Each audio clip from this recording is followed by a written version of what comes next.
성경 우리가 주보를 보시면 17절 한 절만 되어 있는데 로마서 1장 16절 17절 두 절을 보시겠습니다. 신약성경 239페이지입니다. 로마서 1장 16절 17절입니다.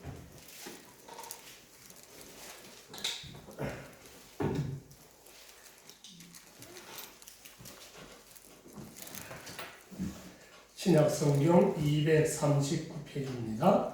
로마서 1장 16절 17절 짧은 절이어서 우리 다같이 합독으로 같이 보시겠습니다. 다같이 봅니다. 내가 이 복음을 부끄러워하지 아니하노니 이 복음은 모든 믿는 자에게 구원을 주시는 하나님의 능력이 됩니다.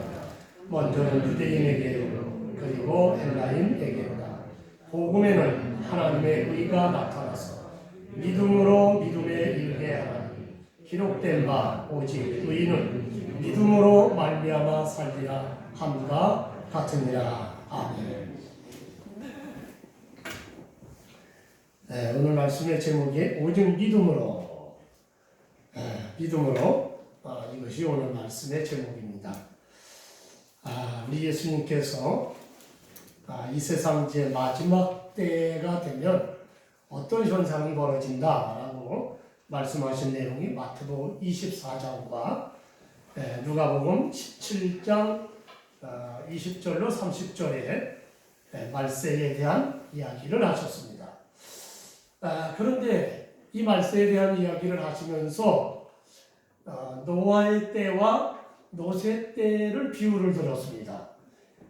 노아의 때는 인류가 노아의 가족을 위해는 모두 다 물로 수장당한 인류 심판이었죠. 또 롯의 때는 소돔과 고모라라고 하는 패역한 도시가 모두 불과 유황으로 심판을 받았던 그 이야기입니다. 그런데 예수님께서 비유로 들은 노새 때와 또 노아의 때는 두 시대가 공통점이 있습니다. 바로 그 공통점이라는 것이 믿음이 없고 패역한 세대였다는 겁니다. 그것이 공통점이에요. 믿음이 없는 패역한 세대였다.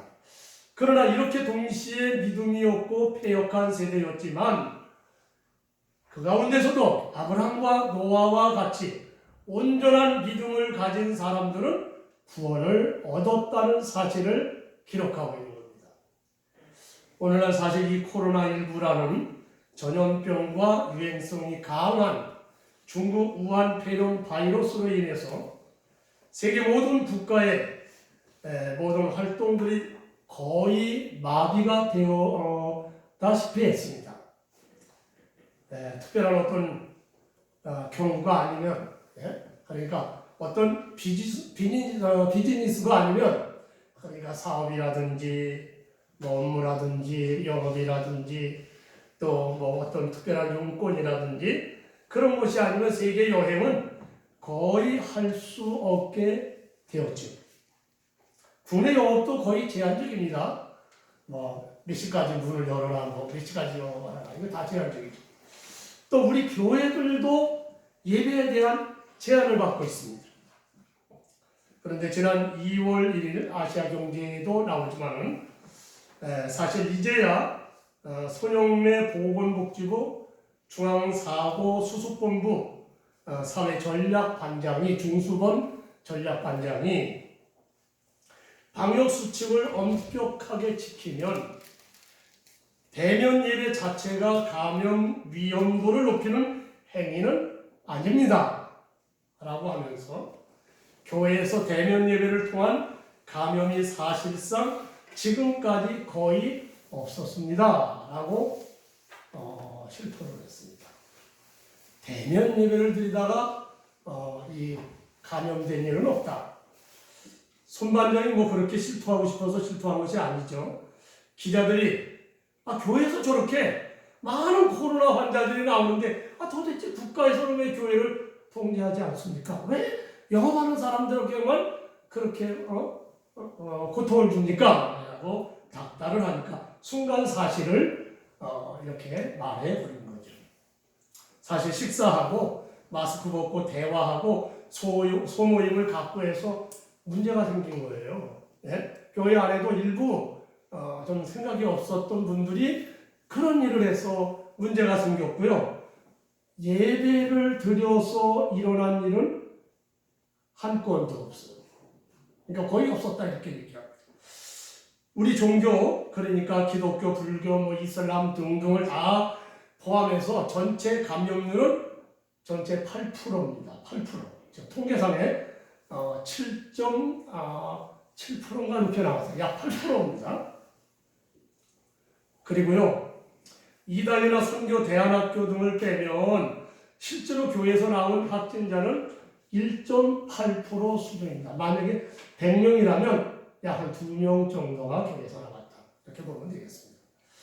그런데 방송으로 매일같이 교회를 코로나 감염지처럼 방송을 하고 또 우리 교회 지도자들은 연일 죄송하다고 머리를 숙여 사과하니까 국민들은 진짜 그렇게 알고 있었던 것이죠. 그래서 여론조사를 했어요. 여론조사를 해보니까 국민들 43.7%가 교회에서 코로나가 나온다. 그렇게 생각하는 겁니다. 그래서 사람들이 교회를 미워하죠. 왜? 코로나 나오는 교회니까 혐오기관처럼 꺼리게 되고 심지어는 저 일산의 어떤 상가교회는 간판을 띄웠어요. 사람들이 난리를 치니까. 그러나 저는 믿습니다. 하나님은 살아계시고 모든 역사와 인생의 생사화복을 주관하시기 때문에 사탄이 교회를 미워하는 사람들을 사용하여 교회를 악순전하고 교회를 무너뜨리려고 해도 절대로 할 수 없음을 믿습니다. 교회는 사탄의 계략대로 무너지지 않습니다. 사탄은 예수님을 십자가에 못 박아 죽였지만 사흘 만에 다시 살아나신 겁니다. 그러다 보니까 이제 문제는 바깥에가 아니에요. 우리 내부입니다. 내부의 문제가 어떤 문제가 생기느냐. 자꾸 이런 방송을 막 이렇고 언론이 막 난리를 치니까 우리 믿는 성도들의 믿음도 많이 떨어졌다는 거예요. 정말 그런가 하고 걱정들을 하죠. 코로나19로 우리 신앙이 뚝 떨어진 성도들이 많아진 겁니다. 그러므로 오늘 아침 우리 다시 우리의 믿음에 대해서 말씀을 나누려고 합니다. 오직 믿음으로, 오직 이 믿음으로, 이 말씀으로 우리 믿음을 다시 회복시키는 시간 되시기를 축원합니다. 첫째는 오직 믿음으로 죄에서 구원을 받습니다. 지금 이제 많은 세미나가 있어요. 우리 교회 안에 코로나 이후에 코로나 이후에 앞으로 세상은 어떻게 변할 것인가. 또 그러면 우리는 교회는 어떻게 해야 되는가. 뭐 이런 많은 얘기를 하는데 아무리 이렇게 한다 저렇게 한다고 우리는 항상 이럴 때는 본질로 돌아가야죠. 오직 복음입니다. 아무리 변해도 다시 복음으로 돌아가죠. 그래서 오직 믿음으로 죄에서 구원받습니다. 오늘 로마서를 기록한 사도 바울은 로마의 성도들에게 이 편지를 쓰면서 오늘 본문 16절에서 내가 복음을 부끄러워하지 아니한다라고 말하고 있습니다. 그러나 바울은 어떤 사람입니까? 그가 회개하고 우리 예수님을 앞에 돌아와 예수님을 믿기 전까지는 이 사람은 복음을 무척 부끄러워했던 사람입니다. 바울은 보통 예수님의 제자 12명이 있지만 12제자에 들어가지 않습니다. 그래도 예수님의 제자예요. 그런데 이분은 예수님의 12제자들과 모든 학력 차이는 말할 것도 없고 사회적 위상 차이도 말할 수 없이 이분은 상류층에 있는 분이에요. 그분이 주님 앞에 돌아와서 철학자이면서 또한 여러 가지 그런 학문을 가진 이분이 예수님을 만난 거예요. 그래서 예수님을 믿기 전에 아주 황당한 인간들이다 부끄러워했어요. 그리고 특별히 또 이분은 율법적인 분이죠. 유대교의 율법 학사입니다. 그래서 저 예수 믿는 사람들이 율법을 경히 여기고 성전을 거룩한다 그렇게 생각을 했어요. 사도행전 6장 13절에 나오는 이야기입니다. 그래서 스데반 집사님을 돌로 쳐 죽이는데 가담하지는 않았지만 스데반은 어떤 생각을 했느냐? 맞아, 마땅히 죽어야 돼. 그렇게 생각했던 분입니다. 사도행전 8장 1절에 나오는 말씀입니다. 그러던 바울이 다메섹에 모여있는 그리스도인들을 잡아오려고 다메섹으로 가다가 그 도상에서 부활하신 예수님을 만난 겁니다. 그리고 거기서 회개해서 참된 그리스도인이 된 겁니다. 그러므로 복음을 부끄러워하지 않게 된 겁니다. 왜 복음을 부끄러워하지 않았는가요? 복음은 모든 믿는 자에게 구원을 주시는 하나님의 능력이 되기 때문이라고 했습니다. 다른 말로 이 복음은 믿기만 하면 구원을 얻게 하는 능력이 있다는 말입니다. 바울의 이런 말은 이론적인 것이 아닙니다. 예? 이론적인 것이 아니에요. 친히 그가 체험한 말입니다. 사변적인 게 아니라는 거예요. 다메섹에서 복음 되시는 예수님을 체험했기 때문입니다. 사도 바울은 복음이 무엇이냐? 복음에 대해서 지금 로마 사람들에게 그리고 우리들에게 요약해서 설명을 하고 있습니다. 로마서 1장 2절로 4절의 말씀을 보시면 복음은 구약에 나타난 선지자들이 예언한 하나님의 아들에 관한 이야기가 복음이라고 이렇게 말합니다. 그런데 그 하나님의 아들은 누구냐? 다윗의 혈통으로 나셨고 죽은 자 가운데서 부활하신 예수 그리스도라고 정의를 하고 있습니다. 그렇습니다. 예수 그리스도가 우리 인간의 복음입니다. 우리 죄를 구원하실 기쁨의 소식이 바로 예수님입니다. 그것이 복음입니다. 로마서 3장 10절에서 이 세상에는 의인이 없나니 하나도 없다고 말하고 있습니다. 이 세상은 의인이 구원을 받는데 의인이 없어요. 한 사람도 없습니다. 왜냐하면 인류의 조상 아담과 하와가 에덴 동산에서 하나님의 명령을 거역하여 죄인 되었기 때문입니다. 하나님께서 인류의 조상 아담과 하와에게 에덴 동산에 있는 모든 과일은 다 따먹어도 선악을 알게 하는 선악과는 따먹지 말라 라고 말씀을 하셨어요. 그리고 이 선악과를 따먹는 날에는 반드시 죽는다 하고 선포하셨어요. 그런데 아담과 하와가 이 마귀의 미혹을 받은 거예요. 마귀의 미혹을 받으면서 마음속에 어떤 생각이 욕심이 생겼어요. 그래서 선악과를 따먹었어요. 이 선악과를 따먹으면 마귀가 뭐라냐? 왜 하나님이 이거 먹지 말라고 했느냐? 하나님이 다른 게 아니야. 이거 따먹으면 너희들의 눈이 밝아져서 하나님처럼 돼. 그 말에 아담과 하와가 마음속에 욕심이 생겼어요. 여러분, 우리가 선악과를 따먹으면 하나님처럼 된다고 하면 여러분 욕심이 안 생겨요? 솔직히 말해서 우리도 다 욕심이 생길 거예요. 그래서 따먹었어요. 그러므로 하나님의 말씀을 거역해서 죄인이 되고 죽게 된 겁니다. 그러므로 인류의 조상 아담과 하와의 자손들은 모두 죄인이 됐어요. 그래서 사람들은 죽게 되었어요. 그리고 영원한 불지옥으로 들어가게 된 겁니다. 그런데 하나님께서 우리 인생들을 불쌍히 여기시고 죄에서 구원해 주시려고 구원의 계획을 세우신 겁니다. 부속사랑. 그리고 바로 하나님의 아들이신 예수님을 세상에 보내신 겁니다. 그리고 예수님은 우리 죄를 대속하시기 위하여 속죄물로 십자가에 죽으시도록 만드신 겁니다. 그러므로 이제부터는 누구든지 우리 죄를 대속하신 십자가에서 죽으신 예수님을 믿기만 하면 구원을 얻는 겁니다. 요한복음 3장 16절에 하나님이 세상을 이처럼 사랑하사 독생자를 주셨으니 이는 그를 믿는 자마다 멸망하지 않고 영생을 얻게 하려 하심이라. 하나님 말씀.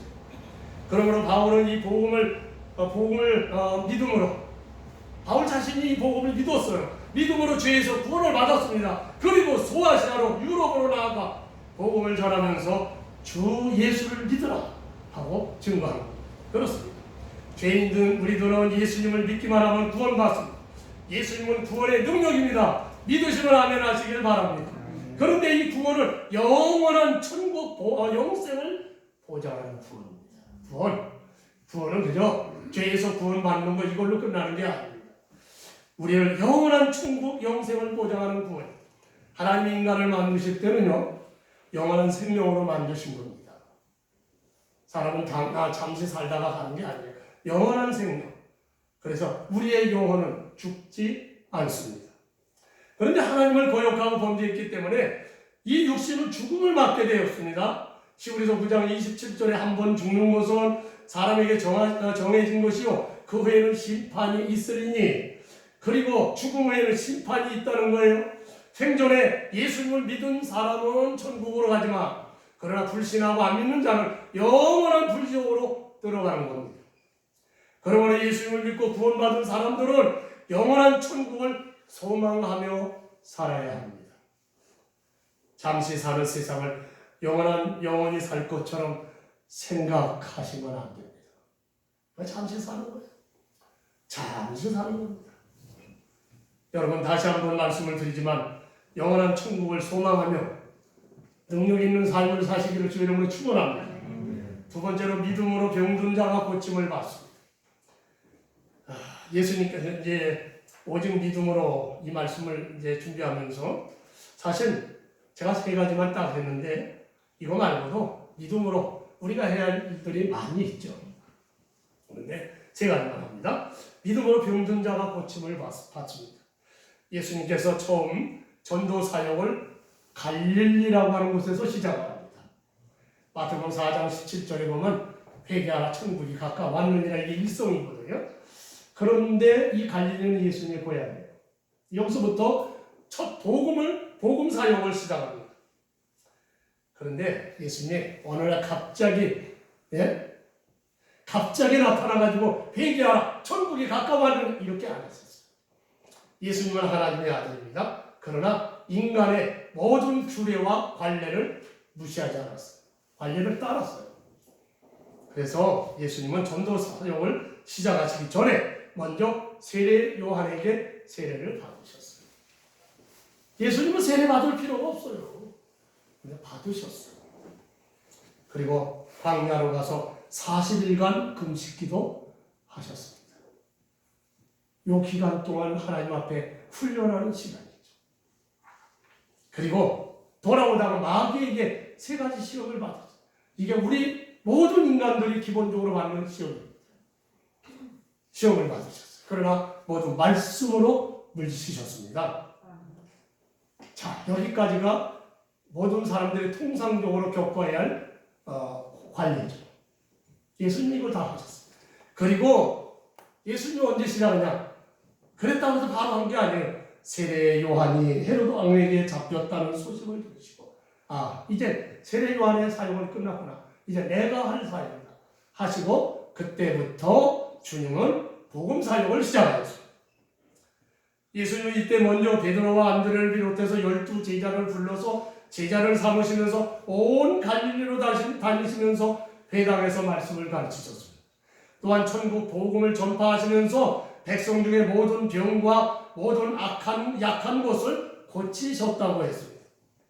그러나 예수님께서는 아직 이때는 사람들에게 알려지지 않을 때입니다.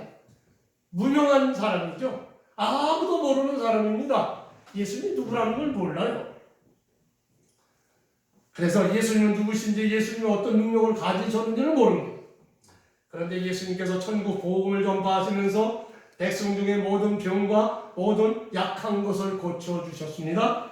그러니까 이분이 병든 자를 고치시네 하고 소문이 나기 시작합니다. 그러므로 마태복음 4장 24절에 보면 온 수리아에 예수님에 대한 소문이 났다 이렇게 말합니다.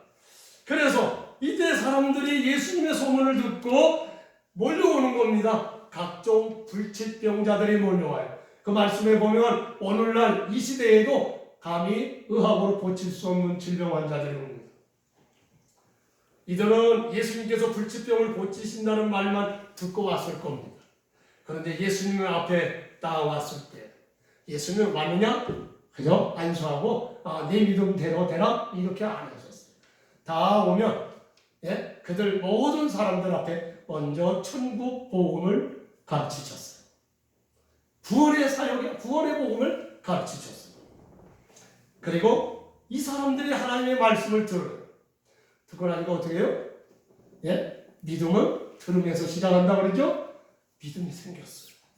믿음이 생긴 그들에게 예수님은 그들은 예수님의 말씀을 믿었습니다. 또 예수님 자신을 믿었습니다. 예수님의 말씀을 믿은 그 사람들에게 예수님 뭐라고 하세요? 내 믿음대로 되라 하고 고쳐주신 겁니다. 이렇게 예수님에 대한 소문을 듣는 사람들 가운데 마태복음 8장에 보면 믿음이 생긴 나병 환자는 예수님께 달려와서 나병을 고침을 받아요. 또 백부장도 자기 하인을 고쳐달라고 하면서 예수님께서 친히 집으로 오시지 않으셔도 말씀만 하시면 낫겠다는 믿음을 가지고 하인을 고쳤습니다. 그렇습니다. 예수님을 믿기만 하면 우리의 질병을 고침받는 겁니다. 그러므로 오직 믿음을 가지시기를 축원합니다. 저도 지금까지 살아있지만 믿음으로 병 고침을 받은 것이 여러 번이어서 정말 지금까지 살아있죠. 지금 얘기는 아닙니다만은 70년대 어떤 여집사님이 아주 심한 위장병으로, 이 위장병이 고질병이거든요. 10여 년 넘도록 고생을 했습니다. 약국이고 병원이고 용한 의사가 있고 약사가 있다면 다 찾아가서 약을 먹었어요. 그러나 항상 약을 먹을 때뿐이었죠. 낫지는 않더라는 거예요. 그런데 같은 교회 다니는 여집사님이 자기가 작년 여름에 하늘산 기도원에서 열리는 집회에 가서 그렇게 아팠지도 못했던 허리를 고침을 받았다는 거예요. 네? 이거 고칠 수가 없어서 지금은 수술도 많이 합니다만 그 당시는 더 그랬죠. 그런데 이렇게 멀쩡히 낫다고 자랑을 하는 거예요. 그래서 그 소리를 듣고 자기도 이번 여름방학 때는 직장에 휴가를 얻어서 하늘선을 가겠다 하고 하늘선을 갔어요. 집회를 인도하는 강사 이천성 목사님이 이렇게 말하는 겁니다. 여러분들이 기도의 제목을 한 주간 동안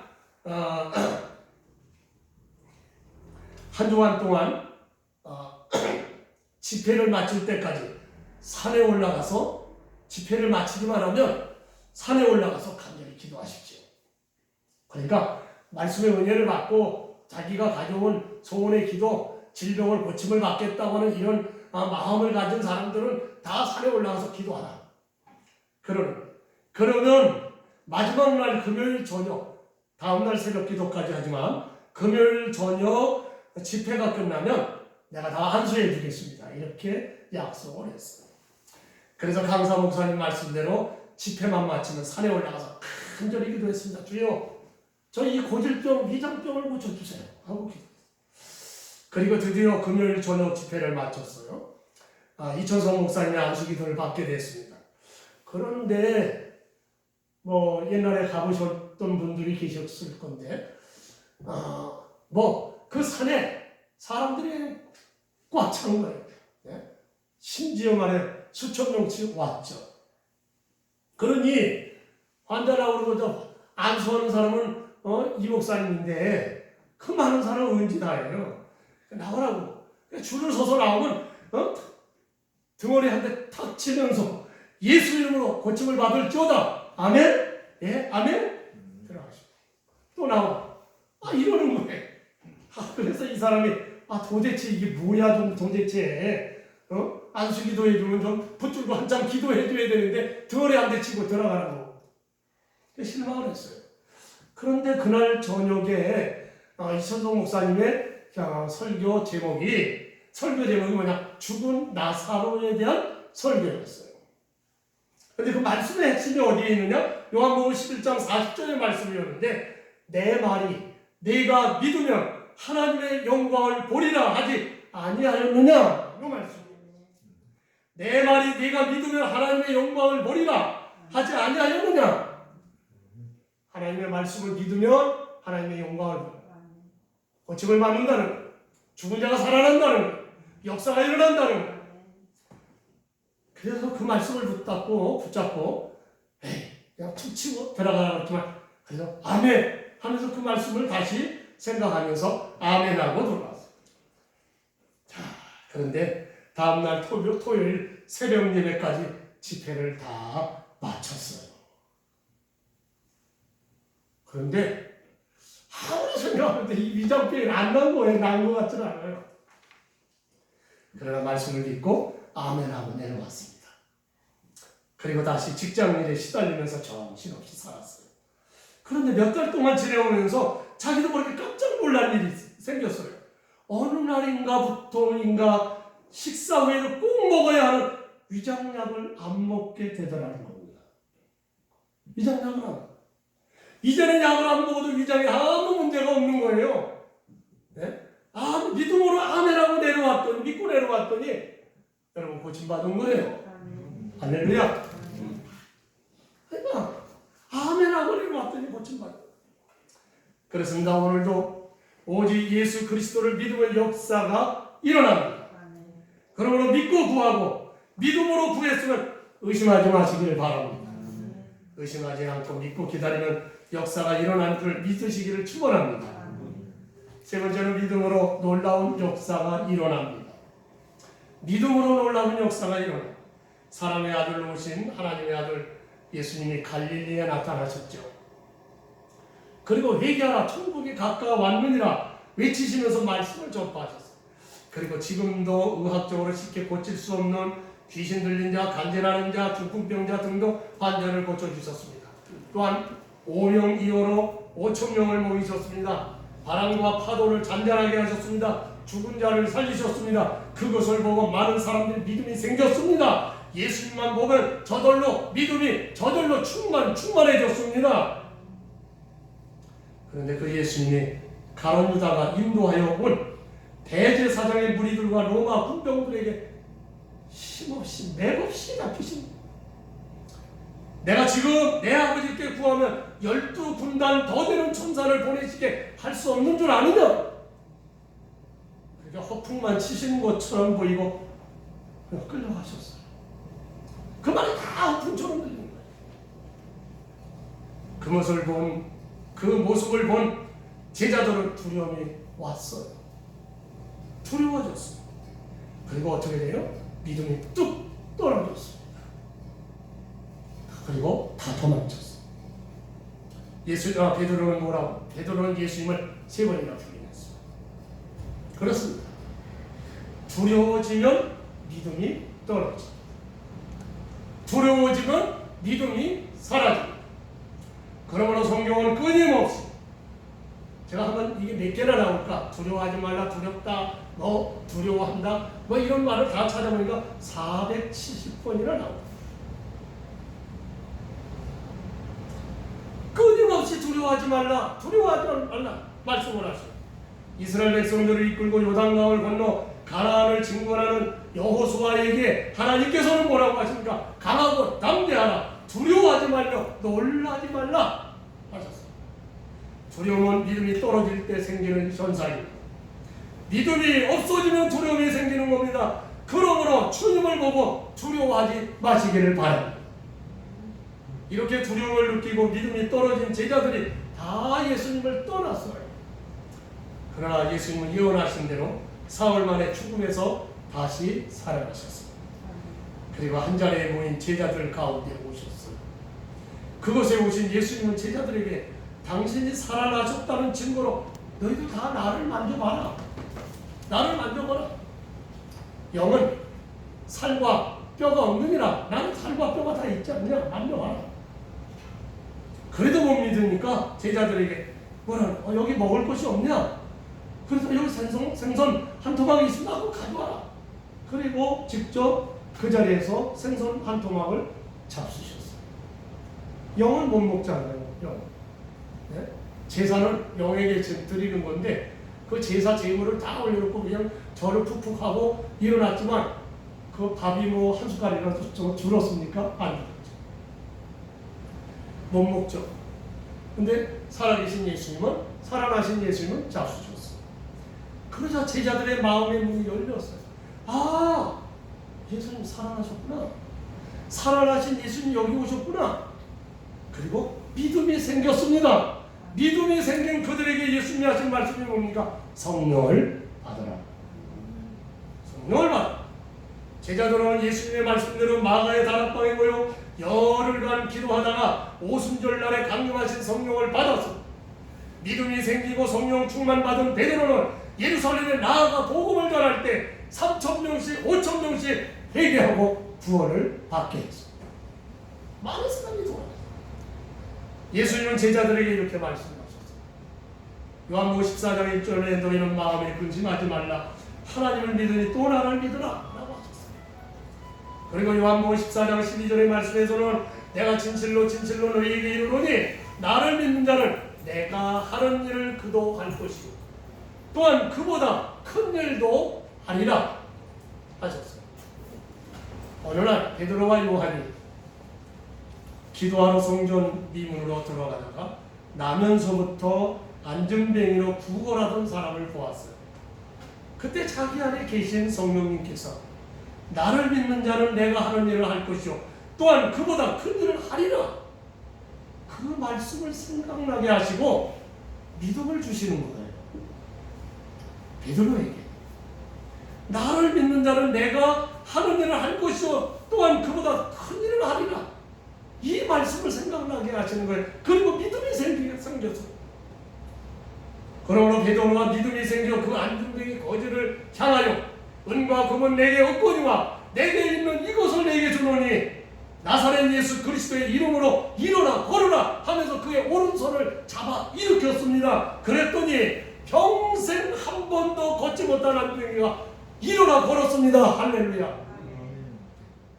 그러니까 베드로 안에 계신 성령님이 말씀이 생각나게 하시고 믿음을 주신 거예요. 믿음을 줬어요. 그러므로 예수님이 행하신 동일한 역사가 베드로에게 나타난 겁니다. 그렇습니다. 지금도 오직 믿음입니다. 내가 말씀을 믿고 전능하신 예수님을 믿을 때 성령께서 내게 역사하시는 겁니다. 우리 예수님이 행하신 일을 할 뿐만 아니라 예수님보다 더 큰 일을 행하게 하시는 겁니다. 그러므로 과연 베드로와 제자들은 나아가 더 큰 일들을 행했죠. 예수님보다 더 큰 일을 행했습니다. 예루살렘과 유다와 사마리아와 소아시아와 유럽으로 복음을 전파하여 교회를 세우고 많은 영혼들을 구원하였습니다. 많은 기적과 이적을 행하였습니다.